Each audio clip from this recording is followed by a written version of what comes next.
Okay friends, today I have in my hands Oppo's K13 Turbo Pro, a phone that gets a Snapdragon 8 Gen 4 processor with built-in air cooling fan. Yes, you heard it right. This time Oppo has transformed its K series into a gaming beast. This is actually the first time in 3 years that I'm revisiting the K series, and from the very first look, it's clear that Oppo is doing something different here.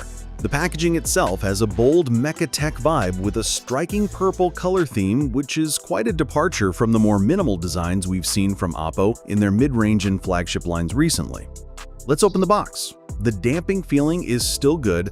The top layer should be its original protective shell and a paper instruction manual. This time, the original protective shell is still a soft TPU material with a grayish-gray color, and there is a light fur texture inside. I wonder if you like this gray soft TPU original shell. The bottom layer is the body of the phone. Let's put the phone aside and open it later.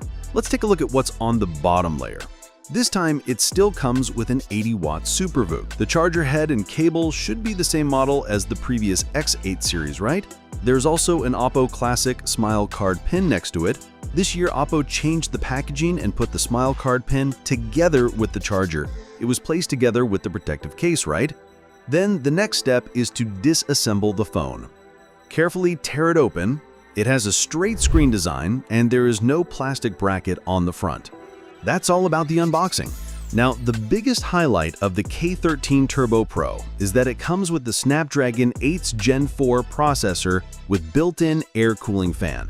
Many people might think that adding a fan to this chipset is overkill, but I completely disagree. Having tested the Snapdragon 8 Gen 4 before, I know that while it performs impressively close to the Snapdragon 8 Gen 4 in gaming, it tends to run hotter and consume more power. That's exactly where the fan comes into play, helping to manage heat more effectively and pushing sustained performance further. In my 70-minute Genshin Impact test, the K13 Turbo Pro maintained an average frame rate of 59.9 FPS, nearly perfect. But the real win was in the thermal department, where it managed to keep the peak temperature at just 47.4 degrees Celsius on both the front and back, noticeably better than its competitors.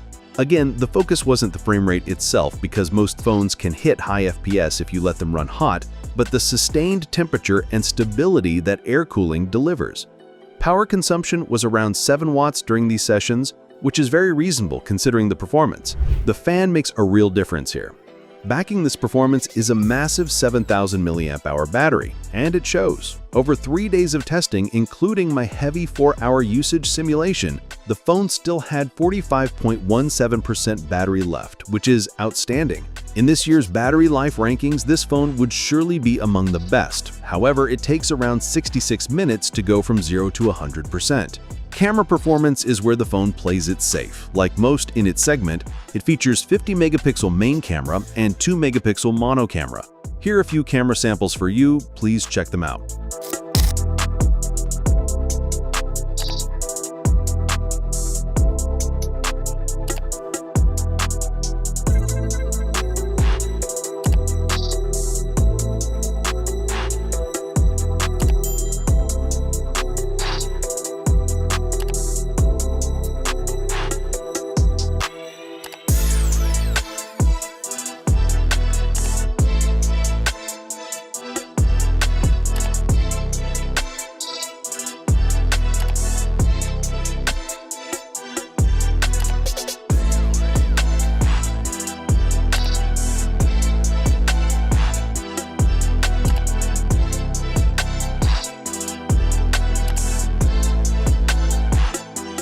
Hope you enjoyed the camera samples. Now, on the front, the phone features a 1.5K flat display with high brightness and low brightness high-frequency PWM dimming for eye comfort. The panel supports 120Hz refresh rate, but surprisingly, many apps are capped at 90Hz by default.